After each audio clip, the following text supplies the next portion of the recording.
kita memuji Tuhan dari nyanyian saya ini nomor 4. Ada satu yang serahkan diri tersalib bagi segenap dunia. Dialah anak Allah yang turun mati untuk orang-orang berdosa.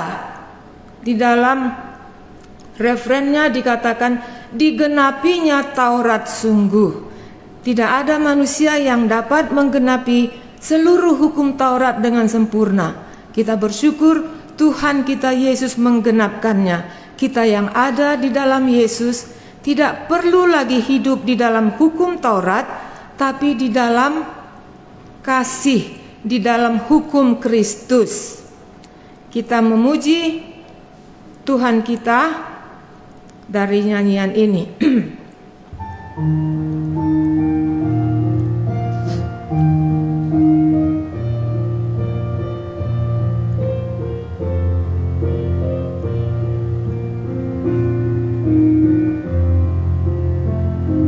Ada satu yang sudah serahkan diri tersalib bagi segenap dunia. Dialah anak Allah yang turun mati untuk orang-orang berdosa. Terpaku di salib, terpaku di salib, Tuhan sudah angkat dosaku, dan darahnya bawa kelepasan dosa, digenapinya Taurat sungguh. Oh betapa mulia besar cintanya, disucikannya genap hatiku. Sekarang tak kena hukum, ku tahu bebaslah, hutangku ditebus darahnya. Terpaku di salib, terpaku di salib, Tuhan sudah angkat dosaku, dan darahnya bawa kelepasan dosa, digenapinya Taurat sungguh.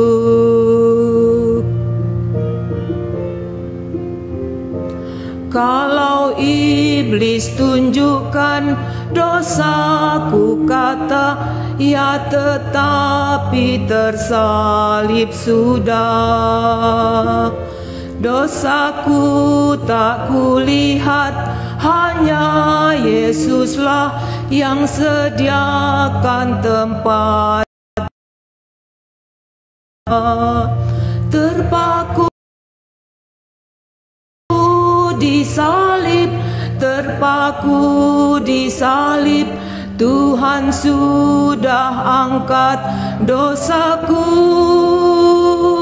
dan darahnya bawa Galatia 6 ayat 7 dan 8. Kita baca sekaligus semuanya, referensinya ayat 7 dan ayat 8. 1, 2 ya. Galatia 6 ayat 7 dan 8. Jangan sesat, Allah tidak membiarkan dirinya dipermainkan, karena apa yang ditabur orang, itu juga yang akan dituainya. Sebab barang siapa menabur dalam dagingnya, ia akan menuai kebinasaan dari dagingnya. Tetapi barang siapa menabur dalam roh, ia akan menuai hidup yang kekal dari roh itu. Kita mulai hafal, kita renungkan dulu ya. Bagian firman Tuhan ini tegas, seperti pasal 1 ayat 6. Aku heran kamu begitu lekas berbalik dari dia kepada Injil yang lain yang sebenarnya bukanlah Injil. Pasal 4, apakah kamu sebodoh itu? Ini pasal 6 ayat 7, jangan sesat, tegas ya. Allah tidak membiarkan dirinya dipermainkan. Apakah maksudnya ini? Apa yang kita tabur itu juga yang kita tuai. Kalau kita menabur dalam daging, kehendak daging, Galatia 5 ayat 19, ya hukum Taurat, tidak mampu kita melakukannya, maka kita akan menuai kebinasaan. Barang siapa menabur dalam roh, mendengar Injil, percaya kepada pemberitaan Injil, dan terus hidup, memberi diri dipimpin oleh roh, akan menuai hidup yang kekal oleh roh itu. Saya kira kita mengerti ya. Sekarang kita menghafalkannya sampai dipermainkan 2 ya. Jangan sesat, Allah tidak membiarkan dirinya dipermainkan. Ulangi, jangan sesat, Allah tidak membiarkan dirinya dipermainkan. Kita lanjut. Karena apa yang ditabur orang, itu juga yang akan dituainya. Ulangi, karena apanya ia akan menuai kebinasaan dari dagingnya. Lanjutkan. Tetapi barang siapa menabur dalam roh, menuai hidup yang kekal dari roh, ia akan menuai hidup yang kekal dari roh itu. Khusus ayat 8 saja. Ya. Sebab barang siapa menabur dalam dagingnya, ia akan menuai kebinasaan. Menabur dalam dagingnya, ia akan menuai kebinasaan dalam bagaimana? Menuai kebinasaan dari dagingnya. Tetapi barang siapa menabur dalam roh, itu juga yang akan dituainya. Sebab barang siapa menabur dalam dagingnya, ia akan menuai kebinasaan dari dagingnya. Tetapi barang siapa menabur dalam roh, ia akan menuai hidup yang kekal dari roh itu. Kita nyanyikan sekali lagi pujian kita, kemudian kita akan mendengarkan pelajaran kita.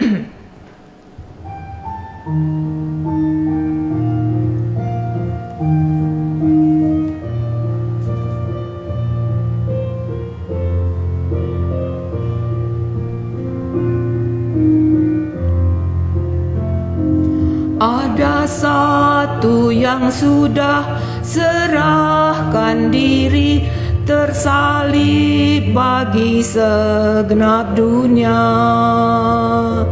Dialah anak Allah yang turun mati untuk orang-orang berdosa. Terpaku di salib, Tuhan sudah angkat dosaku, dan darahnya bawa kelepasan dosa, digenapinya Taurat sungguh. Oh betapa mulia besar cintanya, disucikannya segenap hatiku. Sekarang tak kena hukum, ku tahu bebaslah, hutangku ditebus darahnya. Terpaku di salib, Tuhan sudah angkat dosaku, dan darahnya bawa kelepasan dosa, digenapinya Taurat sungguh.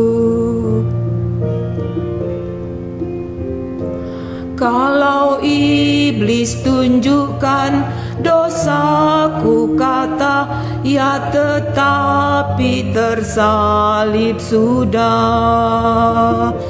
Dosaku tak kulihat, hanya Yesuslah yang sediakan tempat di surga. Terpaku di salib, terpaku di salib, Tuhan sudah angkat dosaku,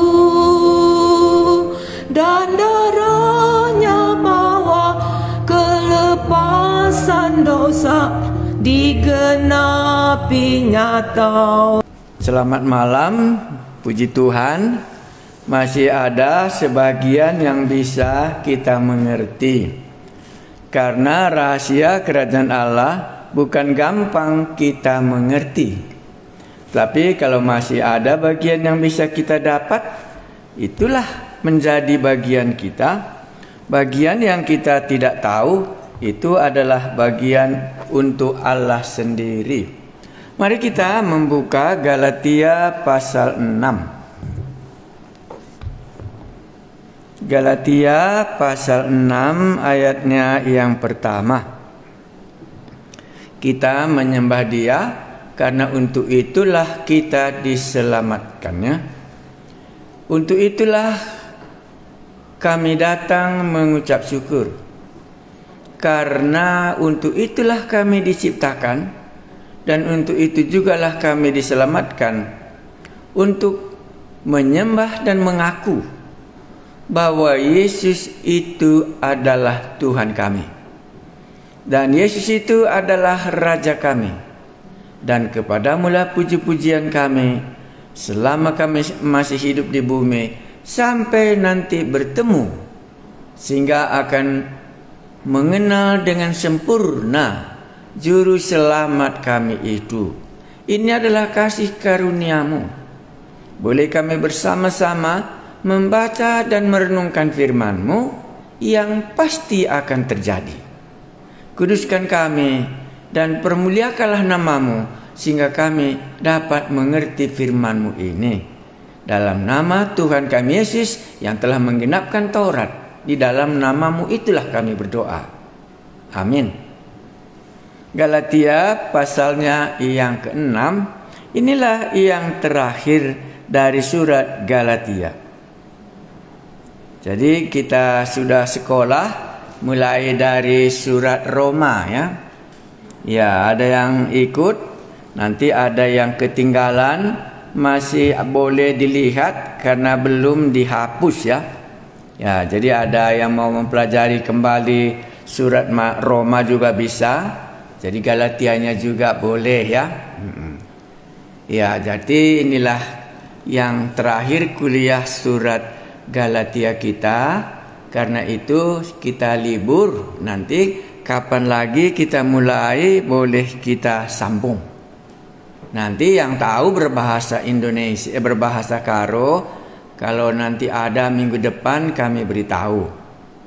Tapi kalau belum ada berarti libur kita dulu. Jadi teman-teman yang bisa berbahasa Karo, ya mana tahu masih ada. Tapi kalau yang berbahasa Indonesia mungkin pasti tidak ada lagi hari Rabu minggu depan. Kami mengucapkan terima kasih. Selama ini bisa kita kerjasama yang baik. Firman Tuhan bisa kami utarakan sejauh yang Tuhan anugerahkan. Jadi secara ringkas, mata pelajaran baik Roma maupun Galatia ini saya ambil dari tafsirannya Logos, itu critical text. Saya ambil dari John Derpan, itu Bible Study dari Carson. Demikian juga dari Matthew Henrik, itu juga ada di dalamnya. Ya, kurang lebih 2, 3 atau 4 buku yang menjadi dasar untuk kita membahas kitab Galatia. Mari kita membuka Galatia pasal 6. Tema kita hari ini saya ambil dari ayat 2 ya. Saudara-saudara, kalaupun seorang kedapatan melakukan suatu pelanggaran, maka kamu yang rohani harus memimpin orang itu ke jalan yang benar dalam roh lemah lembut, sambil menjaga dirimu sendiri supaya kamu juga jangan kena pencobaan. Bertolong-tolonganlah menanggung bebanmu. Demikianlah kamu memenuhi hukum Kristus. Jumpa kita kata hukum Kristus. Jumpa kita hukum Taurat. Jumpa kita hidup dalam daging. Jumpa kita hidup sampai kita berjumpa dengan Kristus hari kedatangannya yang kedua kali. Bolehkah kita mengerti itu? Ya, kalau kita berangkat dari Abraham, Allah telah memberikan janjinya kepada Abraham. Dan di tengah-tengahnya itu 430 tahun kemudian janji diberikan, keluarlah hukum Taurat. Sesudah hukum Taurat menuntun terus, genaplah waktunya, Galatia pasal 4 ayat 4, Allah mengutus anaknya ke dalam dunia, sehingga Allah mengaruniakan rohnya yang kudus dalam hidup kita, sehingga kita bisa memanggil ia Aba, ia Bapakku. Sekarang kita hidup di dalam hukum Kristus, karena hukum Taurat sudah digenapi di dalam Kristus. Saya ulangi sekali lagi. Bertolong-tolonganlah menanggung bebanmu. Demikianlah kamu memenuhi hukum Kristus. Jadi sebelum masuk hukum-hukum di dalam Kristus, kita dituntun oleh hukum Taurat.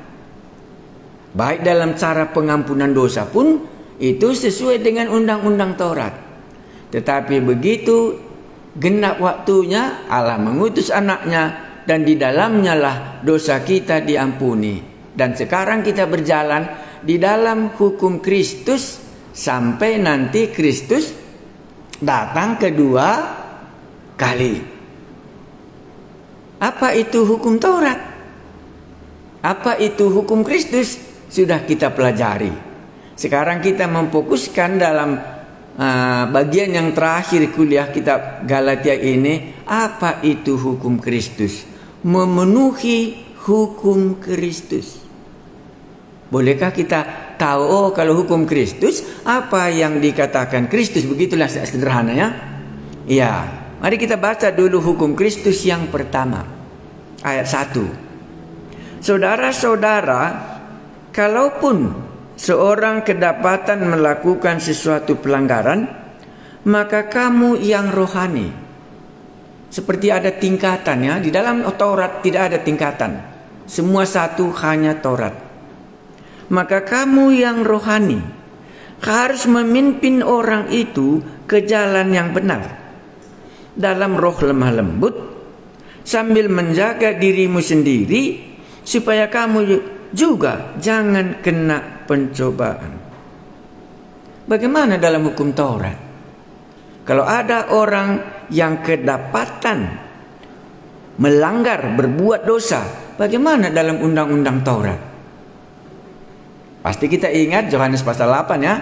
Perempuan yang berdosa tertangkap basah berbuat dosa, apa yang dilakukan sama dia? Ambil batu, harusnya dilempari. Itulah Taurat. Makanya mereka berkeras sekali. Bukankah Musa telah menyatakan kepada kita orang yang demikian harus dilempari sampai mati? Itu Taurat. Sekarang hukum Kristus, tuntunlah orang itu supaya dia bisa kembali ke jalan yang benar kalau dia sudah sesat. Tapi waktu kamu menuntunnya dengan roh lemah lembut, jaga dirimu sendiri supaya kamu juga tidak terimbas olehnya. Inilah hukum Kristus. Yang pertama kita tahu, Itu namanya menuntun orang yang sudah sesat itu dalam roh lemah lembut, bukan seperti undang-undang Taurat. Kalau dia kedapatan berbuat dosa, dilempari hukuman mati dengan batu. Ini hukum Kristus di sini. Baru yang kedua, baru kita lanjutkan. Ya, inilah yang pertama tadi, yang menuntun supaya orang itu bisa kita bawa dia kepada jalan yang benar. Sekarang dia pakai lagi bertolong-tolonganlah menanggung bebanmu. Demikianlah kamu memenuhi hukum Kristus. Bagaimanakah caranya bertolong-tolongan? Bagaimanakah caranya bertolong-tolongan menanggung bebanmu? Apakah beban yang mereka alami masa surat ini ditulis? Ya, dan dari manakah Paulus mengambil bertolong-tolongan itu? Ya, karena situasi jemaat Galatia, kalau masih ada yang belum tahu, itu Kisah Rasul 13 sampai Kisah Rasul 14. Mereka banyak kali mengalami penderitaan karena mereka mengikut Yesus. Jadi dalam hal itu mereka bertolong-tolongan dalam hal apa yang diperlukan saudara yang menderita karena Injil itu. Ya. Jadi ini tidak sama dengan Kisah Rasul cara hidup jemaat di Yerusalem. Karena jemaat hidup di Yerusalem itu pasal 1 sampai pasalnya yang keempat, sampai Ananias dibunuh karena dia berdosa di tengah-tengah jemaat itu orang ini merantau dia ke Yerusalem. Jadi sudah sampai di Yerusalem, mereka tentu tidak punya, kalau Simon Petrus tidak punya jala lagi, tidak lagi ada mata pencariannya. Tetapi orang ini bukan pindah kota dia, memang tinggalnya di daerah Galatia, dan di kampungnya itulah dia mengalami penderitaan karena dia mengikut Yesus. Nanti penderitaan yang mereka alami di dalam bagian yang berikutnya kita jumpa. Jadi ini tidak sama dengan Kisah Rasul pasal 1 sampai pasal 8. Cara hidup Kisah Rasul dalam pasal 4 itu keadaan jemaat di mana mereka meninggalkan kampungnya dan tinggal mengungsi ke Yerusalem karena mereka baru menyelesaikan hari raya Pentakosta dan berdiri jemaat di situ. Dan semua rasul-rasul sudah meninggalkan kampungnya, dan akhirnya mereka kumpul di Serambi Salomo katanya ya. Nah, makanya di situ pula lah nanti munculnya pelayanan diakonia. Jadi di sini bertolong-tolongannya nanti itu akibat karena mereka percaya. Aniaya, itulah nanti berikutnya. Itulah hukum di dalam Kristus. Tapi bagaimana dalam undang-undang Taurat gitu ya? Ya. Mungkin Anda tidak akan bertemu orang Israel menolong satu yang lain. Mungkin tidak. Karena mereka diatur oleh undang-undang Taurat kalau mereka nanti sampai di tanah Kanaan. Ya, iya, itu di situ. Baru ayat yang ketiga itu cara hidup di dalam hukum Kristus. Sebab kalau seorang menyangka bahwa ia berarti, padahal ia sama sekali tidak berarti, ia menipu dirinya sendiri. Baiklah tiap-tiap orang menguji pekerjaannya sendiri, maka ia boleh bermegah melihat keadaannya sendiri dan bukan melihat keadaan orang lain. Sebab tiap-tiap orang akan memikul tanggung jawabnya sendiri. Bagaimana hukum Kristus dalam ayat 3, 4 dan ayat 5 ini? Kitalah hidup dalam jemaat, hidup dalam hukum Kristus kita. Kita baca sekali lagi, mana tahu bisa kita mengerti. Sebab kalau seorang menyangka bahwa ia berarti, padahal ia sama sekali tidak berarti, ia menipu dirinya sendiri. Jadi hidup dia mencoba membandingkan dirinya dengan orang lain. Maka aku lebih hebat daripada dia. Padahal dia nggak hebat. Maka terjadi lagi penipuan diri sendiri di tengah-tengah jemaat. Dalam hukum Taurat ini nggak ada. Di jemaat muncul akan tingkat perbandingan yang mana lebih baik, yang mana lebih berarti di tengah-tengah jemaat ini, gitu. Yang mana yang lebih rohani, gitu. Padahal dia tidak ada apa-apa sebenarnya, tetapi dia menganggap dirinya jauh lebih penting dari orang lain. Jadi muncul terjadi persaingan di tengah-tengah jemaat itu. Nah, makanya di sini perlu kali kita mengerti bahwa hukum Kristus tidak menghendaki yang demikian. Saya ulangi. Sebab kalau seorang menyangka bahwa ia berarti, dia lebih tinggi dari orang lain, padahal ia sama sekali tidak berarti, ia menipu dirinya sendiri. Baiklah tiap-tiap orang menguji pekerjaannya sendiri, maka ia boleh bermegah melihat keadaannya sendiri dan bukan melihat keadaan orang lain. Tidak membandingkan dengan orang lain. Inilah hukum Kristus. Baru kedua, kenapa kayak gitu? Sebab tiap-tiap orang akan memikul tanggung jawab tanggungannya sendiri. Tangan punya tanggungannya, kaki punya tanggungannya. Itu yang dimaksudkannya di sini, sehingga kita tidak bisa menganggap kita lebih penting, tapi kita menguji diri kita sendiri, dan itu untuk diri sendiri, sehingga tidak ada lagi persaingan.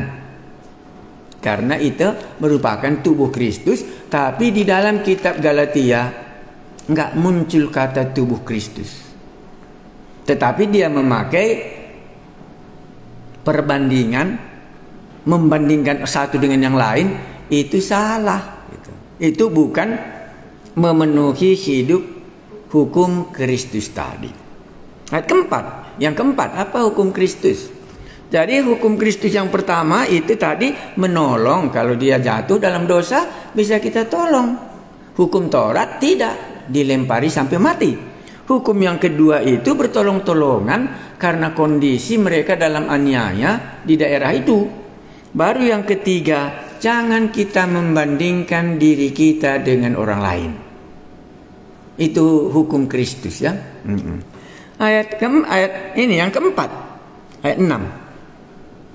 Dan baiklah ia menerima pengajaran dalam firman, dan baiklah dia yang menerima pengajaran dalam firman membagi segala sesuatu yang ada padanya dengan orang yang memberikan pengajaran itu. Itu bolehkah kita mengerti dalam bagian ini? Ini hukum Kristus. Ini bukan hukum persembahan. Kalau persembahan kita beri kepada Allah. Tapi ini, saya ulangi sekali lagi. Dan baiklah dia, ini hukum Kristus ya, orang. Dan baiklah dia yang menerima pengajaran dalam firman, membagi segala sesuatu yang ada padanya dengan orang yang memberikan pengajaran itu. Jadi yang mengajar ada hartanya firman Tuhan. Dia bagikan kepada jemaat. Dan jemaat ada padanya harta, makanan dan minuman, rumah. Dibagikannya itu kepada gurunya yang mengajar ini. Maka dalam bahan kita, saya katakan ini bukan persembahan. Kenapa Paulus membuat ini dalam hukum Kristus? Karena kalau dalam hukum Taurat jelas ada undang-undangnya. Orang Lewi menerima 1/10 dari semua jemaatnya. Tapi di dalam perjanjian baru nggak ada diaturkan itu. Ya, makanya di dalam Galatia ini diaturkannya. Jadi kalau ada yang membagikan firman Tuhan kepadamu, hendaklah kamu saling memberi. Ya, guru memberikan firman Tuhannya yang ada dia tahu.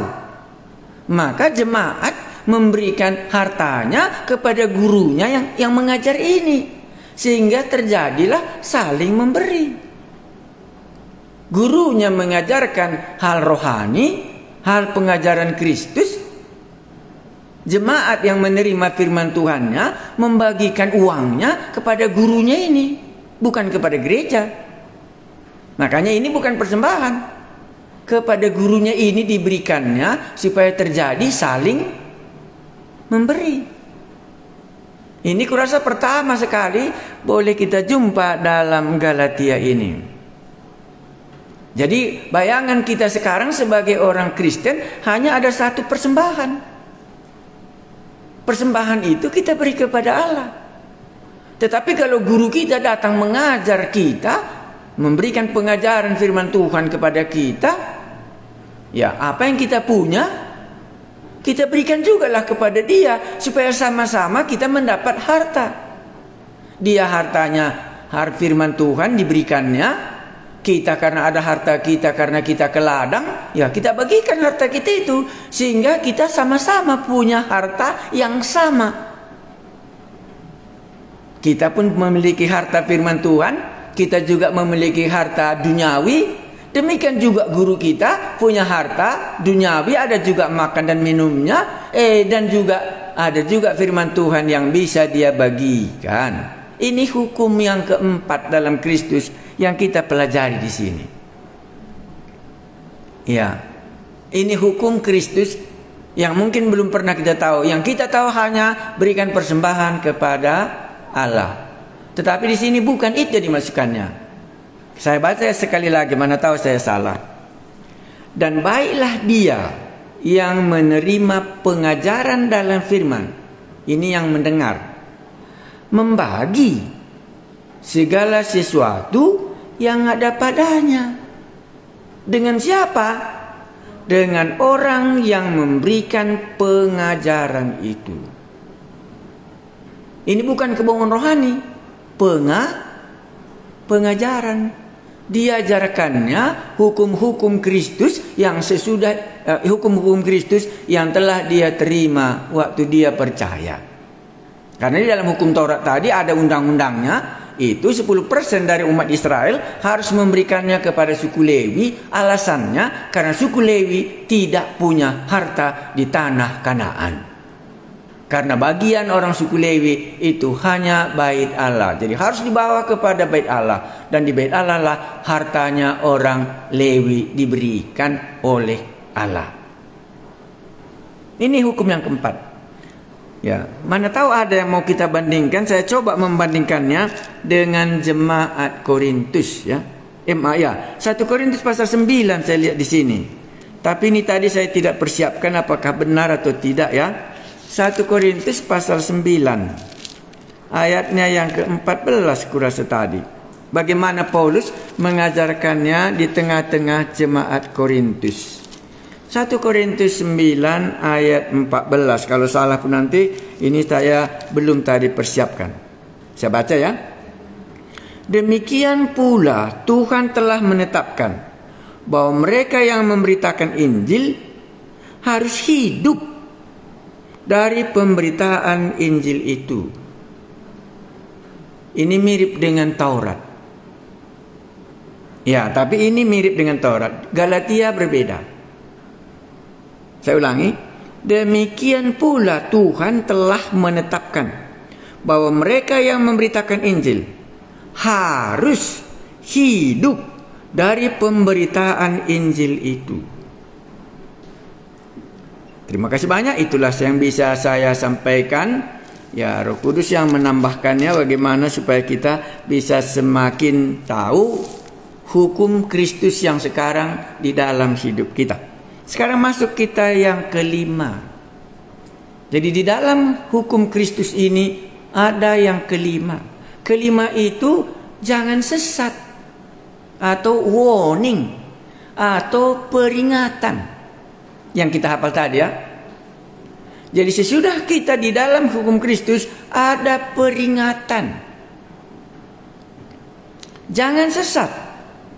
Allah tidak membiarkan dirinya dipermainkan. Mungkinkah ini? Mungkinkah orang yang sudah di dalam Kristus tadi mempermainkan Allah?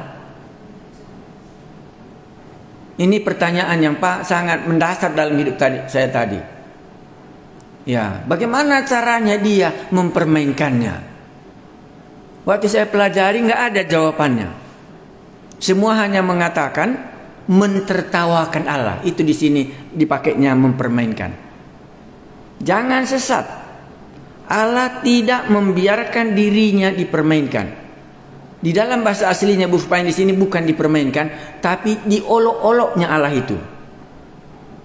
Saya tidak tahu bagaimana menjelaskannya. Apakah ada orang mengolok-olok Tuhan sesudah dia menerima Yesus? Ini perlu kita doakan. Karena kita bayangkan orang yang menerima Yesus itu semuanya hidup di dalam roh. Tapi ayat 7 ini jumpa kita. Orang yang sudah tadi di dalam hukum Kristus itu, dia masih bisa mengolok-olokkan Allah. Makanya dikatakannya jangan sesat itu. Karena tersesat dia itu. Jangan sesat. Allah tidak membiarkan dirinya dipermainkan. Jadi mungkinkah orang mempermainkan Allah? Kalau dalam surat Galatia ini mungkin. Makanya diperingatkannya. Termasuk dalam surat-surat yang lain. Seringkali Paulus mengingatkannya. Ya, tapi jangan pula nanti Anda tanya saya, kalau begitu Pak, keselamatan itu bisa hilang. Ini bukan keselamatan yang dicakapkannya. Ya, karena dia mempermainkan Allah. Apa yang dipermainkannya tentang Allah, kita bisa lihat nanti di bawah. Mungkin dijelaskannya. Janganlah sesat. Di dalam hukum Taurat, kalau dia sesat kan dibuang ya. Ya, jadi di dalam hukum Kristus, warning, peringatan. Janganlah sesat. Allah tidak membiarkan dirinya dipermainkan. Diolok-olok kalau dalam bahasa yang lain. Jadi semua orang menafsirkan tadi, diketokohinya Allah itu, diketahuinya. Bagaimana caranya dia mempermainkan Allah di bawah ini? Karena apa yang ditabur orang, itu juga yang akan dituainya. Istilah di sini berbuat dosa, menabur. Kalau kita tabur jagung, maka tumbuh akan jagung. Kalau kita tabur padi, maka padi yang akan tumbuh. Itu dimasukkannya di sini. Mari kita ayat 8. Sebab barang siapa menabur dalam dagingnya, ia akan menuai kebinasaan dari dagingnya. Inilah yang mengolok-olok itu. Ya, inilah yang mengolok-olok itu. Kalau Kristus telah menggenapkan semua undang-undang Taurat, dan Kristus telah mati untuk dosa kita. Kalau begitu, bebaslah kita melakukan dosa kita karena dia adalah tukang yang bisa mengampuni dosa. Ini yang dimaksudkannya diolok-olok di sini. Karena tahu pasti dia, Yesus mengampuni dosanya kalau dia datang kepada Yesus. Sehingga dia memperlakukan hal itu. Maka marilah kita melakukan dosa karena Yesus akan mengampuni dosa kita. Makanya Paulus di sini memakai istilah bukan menghapuskan dosa, menabur. Jadi apa yang ditabur itulah yang nanti akan tumbuh, bukan dihapuskan dia, tapi tumbuh dia nanti dia gitu. Itu istilahnya itu perbedaannya di sini. Tidak ada sangkut pautnya dengan hukum undang-undang Taurat di mana dosa diampuni karena pengorbanan. Jadi dia pakai istilah pertanian. Jadi satu kali dia berbuat daging, tabur dalam daging. Dua kali dia menabur dalam daging, tabur dalam daging. Dan itu nanti semuanya akan tumbuh. Sama dengan Galatia pasal 5 ayat 19 kah? Iya. Perbuatan daging telah nyata, yaitu percabulan. Baru langsung ditutupnya ayat 21. Ia, barang siapa melakukan hal-hal yang demikian, ia tidak akan mendapat bagian dalam kerajaan Allah. Jadi yang mengolok-olok, yang mempermainkan Allah tadi rupanya orang yang tahu dosanya diampuni, tapi dia hidup di dalam daging. Itu namanya mempermainkan Allah. Jangan sesat. Ya, nanti kita ke gereja kan diampuni lagi. Perjamuan kudus kan diampuni lagi. Itu yang dimaksudkannya di sini. Jadi dia tidak serius dalam dosa itu, maka Paulus pakai istilah menabur.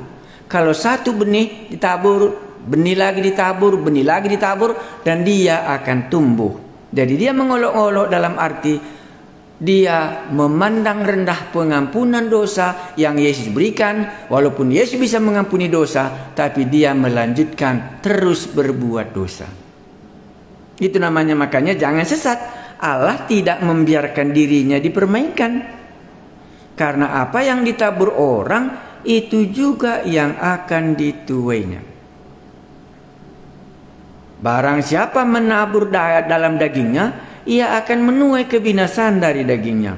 Tetapi barang siapa menabur dalam roh, ia akan menuai hidup yang kekal dari roh itu.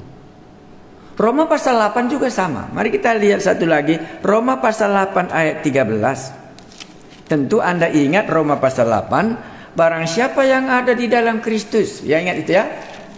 Hukuman tidak perlu lagi dijalaninya.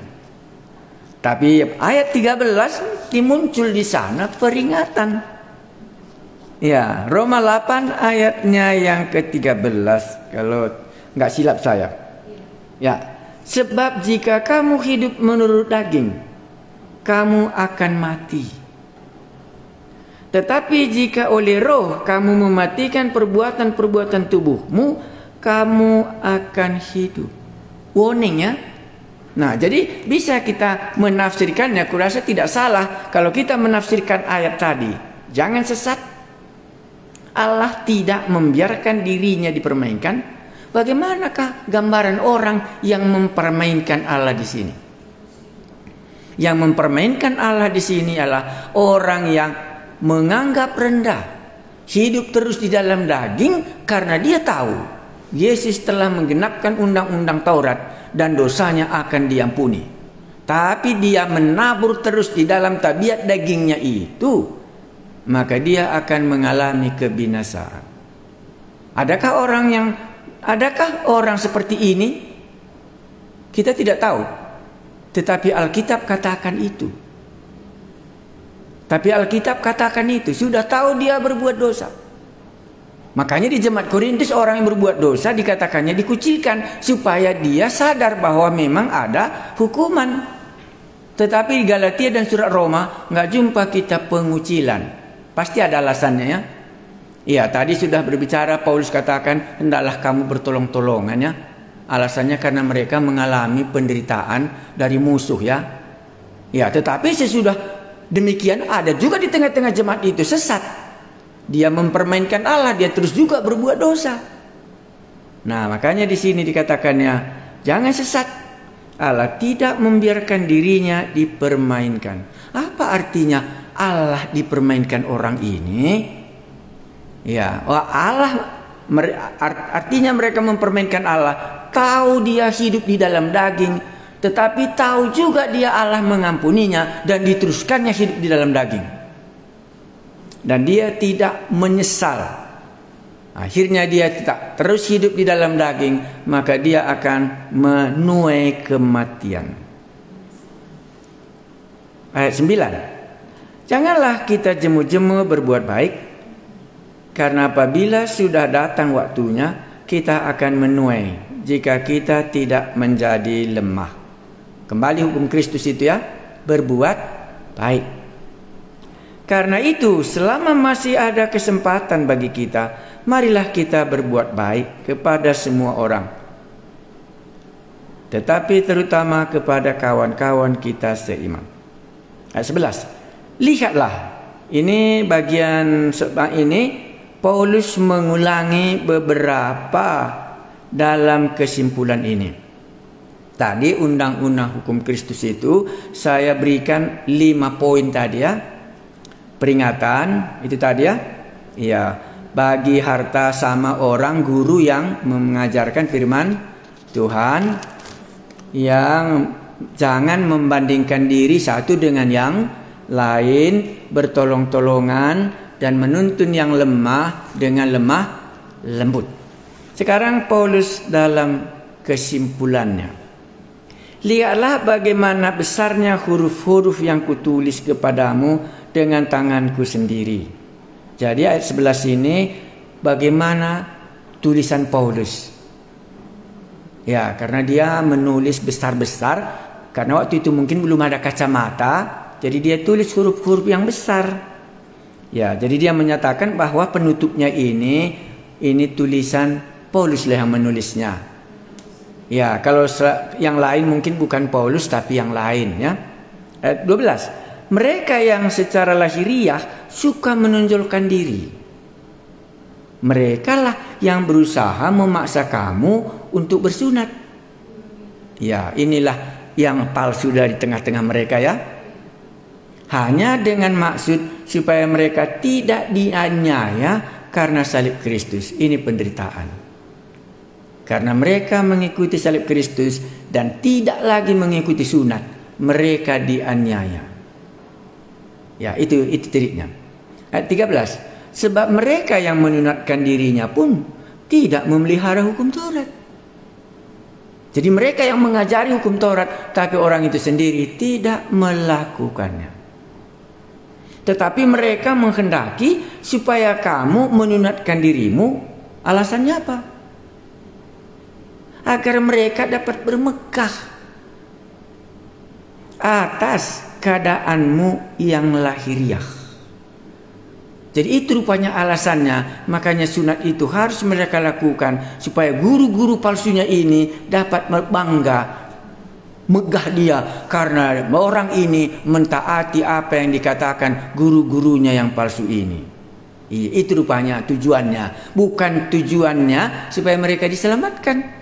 Mencari kebanggaan dari anak buahnya ini bahwa orang ini mentaati Taurat walaupun dia sudah mengikut Kristus. Ayat 14, begitu ya. Jadi ada kebanggaan secara lahiriah. Tetapi aku sekali-kali tidak mau bermegah secara lahiriah, selain dalam salib Tuhan kita Yesus Kristus. Sebab olehnya dunia telah disalibkan bagiku dan aku bagi dunia. Di sini apa artinya salib? Waktu saya baca orang lain punya, tadi kan sudah saya katakan apa buku yang saya pakai, ya. Dipakainya di situ kata sampul malu, ya. Iya, jadi salib itu rupanya dalam zaman Kekaisaran Romawi itu dipermalukan yang paling dalam. Ya. Dipermalukan. Jadi salib itu, kalau kita kan salib dosa cuma kita tahu, ya. Iya, kita ini kan cuma itu kita tahu, dosaku telah tersalibkan, cuma itu, ya. Tapi rupanya salib itu bukan itu artinya yang paling dalam. Itu dipermalukan dia di hadapan orang banyak, dihina, diludahi, dipukuli, gitu, ya. Dinyatakan tidak ada haknya hidup. Itu rupanya salib itu. Jadi kita cuma asal berita salib, kita arahnya kemana? Dosa. Iya, salib itu dipermalukan, itu artinya. Iya, makanya anak manusia akan sampai ke Yerusalem. Dia akan diludahi dan diserahkan kepada tangan ini. Itu semua dipermalukan. Turunlah memang kau, kalau memang kau anak Allah, dipermalukan, diolok-olok, dihina. Nah, Paulus di sini mengungkapkan itu. Tetapi aku sekali-kali tidak mau bermegah. Bermegah lawannya apa? Dipermalukan. Iya. Tetapi aku sekali-kali tidak mau bermegah selain dalam salib Tuhan kita Yesus Kristus. Jadi salib itu dipermalukan, cuma itu yang bisa kubanggakan, saudara-saudara. Bukanlah yang disunat ini sebagai orang Israel yang sudah mengikuti Yesus, bukan itu. Tetapi aku sekali-kali tidak mau bermegah selain dalam salib Tuhan kita Yesus Kristus. Sebab olehnya dunia telah disalibkan bagiku dan aku bagi dunia. Paulus berkata, aku hidup di dalam dipermalukan oleh dunia ini, mengikut orang yang disalibkan. Makanya mereka itu bermegah kalau mereka bisa mengikuti sunat, karena sunat itu janji Allah kepada Abraham. Tetapi salib itu adalah penghinaan dalam masa Kekaisaran Romawi. Berapa banyak orang disalibkan oleh Kekaisaran Romawi karena kejahatan. Jadi dipermalukan, lawannya bermegah. Maka tadi dia singgung, janganlah kamu menganggap dirimu hebat, padahal kamu tidak ada apa-apa, karena semua tuntutan mereka supaya mereka bisa bermegah dalam keadaannya. Kalau boleh dalam keadaannya dengan orang lain. Jangan bandingkan dirimu dengan orang lain. Hidup di dalam Kristus itu masing-masing kita memikul beban kita sendiri. Jadi nggak ada tingkat perbandingan antara orang-orang yang hidup di dalam hukum Kristus. Kita masing-masing memikul, dan bagaimana Tuhan berikan itulah yang kita pikul. Maka Paulus di sini mencoba mempermalukan orang yang bangga-bangga yang sudah disalibkan tadi, tetapi dia masih mau juga disunatkan supaya mereka bisa bermegah. Oh, dia mengikuti aku gitu ya. Nah, makanya di sini dikatakannya salib itu di sini dipermalukan, lawannya bermegah. Ya, ayat 15. Sebab sunat atau tidak bersunat tidak ada artinya. Nah, ini kan sudah diruntuhkannya ya. Iya. Tetapi menjadi ciptaan baru, itulah yang ada artinya. Jadi yang kau banggakan tadi saat hukum sunatmu itu, ya sebenarnya nggak ada artinya apa-apa. Yang ada artinya kalau kita menjadi ciptaan baru, siapa yang ada dalam Kristus, dia menjadi ciptaan yang baru, ya itulah yang berharga. Itulah yang ada nilainya, memperoleh hidup kekal itu. Nah, sambungnya ayat 16 dalam penutup ini. Dan semua orang yang memberi dirinya dipimpin oleh patokan ini. Patokan yang di atas tadi ya. Turunlah kiranya damai sejahtera dan rahmat atas mereka dan atas Israel milik Allah. Kembali ya, orang Israel itu kan milik Allah ya. Jadi kiranya turunlah kepada mereka kalau mereka mengikuti patokan ini. Patokan yang mana?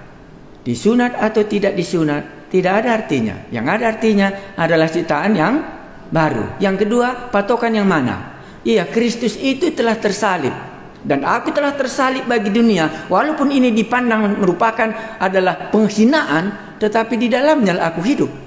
Bukan seperti orang itu melarikan diri dari salib, tapi mereka mau mengikuti sunat supaya mereka bangga. Orang yang bukan yang demikian tidak akan mendapatkan damai sejahtera. Sekarang ditutupnya ayat yang ke-17. Ini bagi kesan kita, coba nanti kita merenungkannya. Inilah kesimpulan surat Paulus di surat Galatia ini. Selanjutnya, janganlah ada orang yang menyusahkan aku. Ya, ngertikah Anda ayat itu? Paulus memohon kepada jemaat Galatia, selanjutnya janganlah ada orang yang menyusahkan aku, karena pada tubuhku ada tanda-tanda milik Kristus. Hebat ya. Waktu ku baca ini, apa tanda-tanda Kristus di dalam hidupku? Tapi Paulus berani katakan itu, janganlah kalian menyusahkan aku.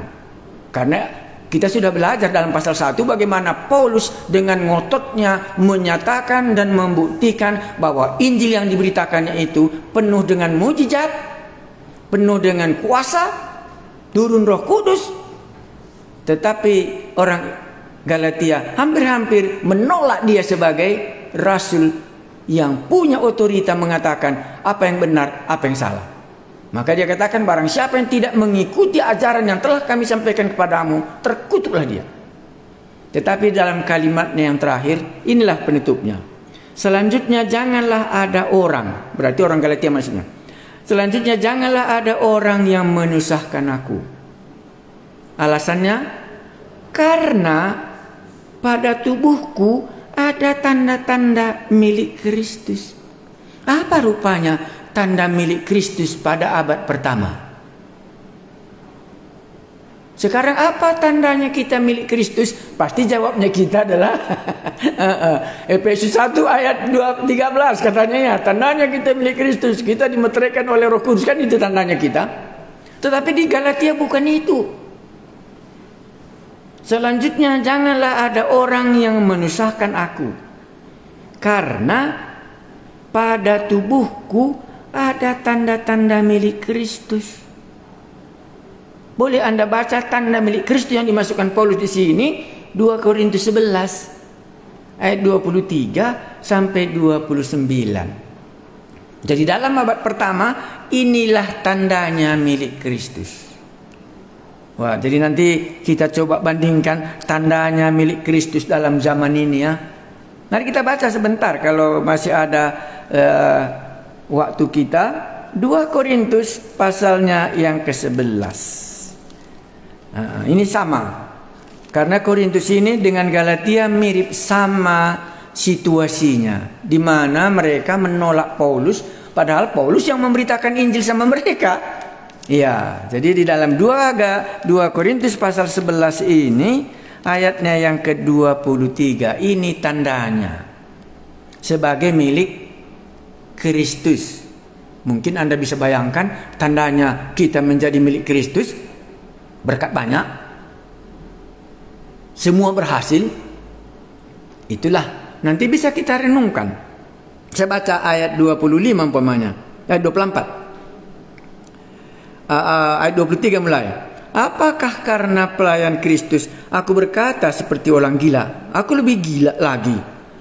Aku lebih banyak berlelah payah, lebih sering di dalam penjara, didera, dua dan sebagainya. 5 kali aku disesa orang Yahudi. Setiap kali aku disesa itu, setiap kali 40 kurang 1 pukulan. 3 kali aku didera. 1 kali aku dilemparkan dengan ini. 3 kali mengalami karam. 26. Dalam perjalananku aku sering diancam bahaya banjir dan seterusnya. Rupanya ini tandanya.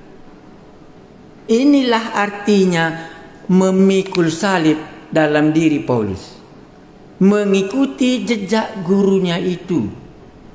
Jadi tanda yang diberikan oleh Allah kepada Paulus bahwa dia memang milik Kristus, itulah penderitaan yang tidak ada taranya. Makanya dia katakan kepada orang ini, selanjutnya janganlah ada orang yang menyusahkan aku, karena pada tubuhku ada tanda-tanda milik Kristus. Anda apa tanda-tanda Anda milik Kristus? Pasti pada abad pertama tanda milik Kristus ialah menderita seperti Kristus sebagai pengikutnya. Penderitaan, dipermalukan di mana saja dia perlu, sehingga mereka tidak lagi mau mengikut Kristus karena menderita. Itulah sebabnya mereka disalib, disunatkan, supaya salib tadi tidak menjadi batu sandungan lagi. Mereka ikut salib dan juga disunatkan. Mereka mengikuti pada zaman itu. Apa tandanya Anda milik Kristus? Bolehkah Anda katakan itu kepada orang lain? Inilah tandanya sebagai milik Kristus. Jadi jemaat Galatia dimohon oleh Paulus supaya janganlah jemaat Galatia menyusahkan Paulus. Karena banyak penderitaan. Karena waktu Paulus di jemaat Galatia ini, kalau kita baca pasal 13 dan 14, disitulah dia sudah diseret keluar dan disangka orang itu sudah meninggal. Itulah tandanya dia milik Kristus. Seperti Kristus dia niaya, dihina, dipermalukan. Tetapi inilah, sehingga kalau boleh jemaat Galatia menerima apa yang dikatakannya, supaya jangan nanti mereka kehilangan Injil yang sudah diberitakan oleh Paulus itu. Maka benarlah di sini dikatakannya tadi, jangan sesat. Apa yang ditabur orang itu nanti akan dituainya. Jadi kita dibayangkan Paulus menabur dan akan tumbuh semua yang kita tabur itu. Kasih karunia Tuhan kita Yesus Kristus menyertai roh kamu, saudara-saudara. Amin. Saya simpulkan satu kata supaya kita bisa merenungkannya. Bertolong-tolonganlah menanggung bebanmu. Demikianlah kamu memenuhi hukum Kristus, karena kita bukan lagi di dalam hukum Taurat. Jadi apa yang kulakukan bukan lagi berdasarkan hukum Taurat, tetapi apa yang kulakukan berdasarkan hukum Kristus. Mungkin orang katakan semua dalam penafsiran, dari mana Paulus mengambil hukum Kristus?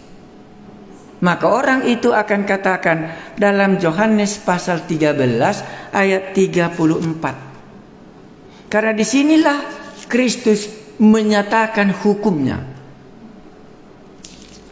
Kisah Rasul 13 Kisah Rasul Yohanes pasal 13 ayat 34. Iya kah? Ya, saya baca. Aku memberikan perintah baru kepadamu, yaitu supaya kamu saling mengasihi, sama seperti aku telah mengasihi kamu, demikian pula kamu harus saling mengasihi. Ini hukum Kristus. Tapi dalam doaku, ya mungkin 1% pun Tuhan nggak ngertinya kami hukum Kristus ini. Itu dalam doaku. Paling-paling kami melakukannya apa yang kami mau. Bukan apa yang Kristus mau kami lakukan. Jadi waktu kita melakukannya sebenarnya, kalau kita mau mengikuti hukum Kristus, mau kita tanya ini hukum Kristus atau hukum dagingku dulu gitu. Makanya dalam pikiranku, kalau boleh aku survei ya, kalau dibuat surveinya umpamanya, berapakah orang yang sudah lahir baru tahu hukum Kristus? Jadi semua tindakannya itu berdasarkan hukum Kristus yang ada di dalam hatinya. Atau mungkin lebih parah kita katakan, aku tidak terbentuk dalam hukum Kristus. Apa yang aku bawa masuk gereja, itu juga yang aku bawa pulang. Tidak ada pengaruhnya Kristus dalam hidupku. Itu bukan hukum Kristus namanya, itu nggak ada perubahan. Kalau tadi mereka ini hidup dalam hukum Taurat, tahu jelas ya. Jadi tinggalkannya hukum Tauratnya, dia pindah kepada hukum Kristus. Mana tahu aku salah ya. Tapi kurasa dalam doaku, dalam surveiku, mungkin 1% pun nggak adanya orang yang melakukannya berdasarkan hukum Kristus yang diajarkannya kepadanya, lakukan itu. Gitu. 1% pun kubayangkan tidak ada. Jadi bagaimana dia melakukannya? Apa yang dilakukan orang itu dilakukannya. Tradisi-tradisi, kebiasaan-kebiasaan hidup bermasyarakat itu cuma dilakukannya bukan karena hukum Kristus maka dilakukannya. Itu berbeda ya? Ya, bukan karena hukum Kristus yang memerintah dalam hidupnya akhirnya itu dilakukannya. Ya, tapi mungkin saya bisa salah.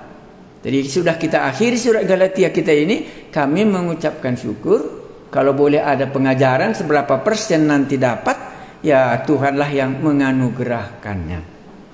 Mari kita pegang hukum Kristus, karena hukum Taurat kita sudah tinggalkan. Mari kita hidup di dalam roh, karena kita sudah meninggalkan buah roh, buah daging.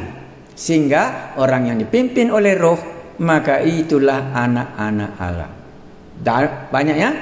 Jadi hidup di dalam Kristus, dipimpin oleh Roh Kudus, hukum Kristus di dalam hatinya, dilakukannya berdasarkan hukum Kristus. Jadi bukan hukum adat, bukan hukum kebiasaan. Cakap corona, laka beban kita si kadek-kadek. Makanya kita dari segi famili kita bisa melakukannya, hukum famili kita bisa melakukannya berdasarkan hukum adat. Di mana hukum Kristus tak ada yang bisa ku mengerti.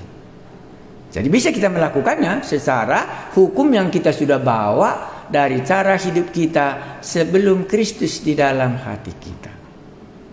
Tetapi kita bukan lagi di bawah hukum Taurat, tetapi kita di dalam hukum Kristus. Mari kita berdoa. Ada bagian yang bisa kami mengerti.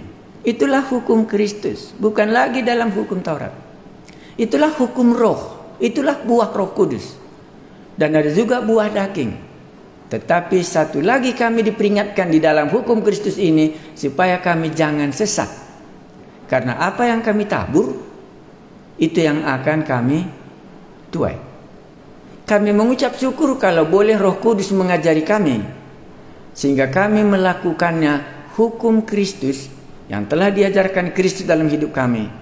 Sebagaimana aku mengasihi engkau, itulah hukum Kristus yang diajarkan. Demikian juga hendaknya kamu mengasihi orang lain. Maka hukum Kristus lebih dalam bagi kami yang dilakukan Yesus kepada kami. itulah yang kami lakukan kepada orang lain, maka itulah hukum Kristus, bukan lagi hukum Taurat. Sebagaimana aku mengasihi engkau, demikianlah engkau mengasihi orang lain. Terpujilah namamu, kami akan melakukan hukum Kristus di dalam hidup kami.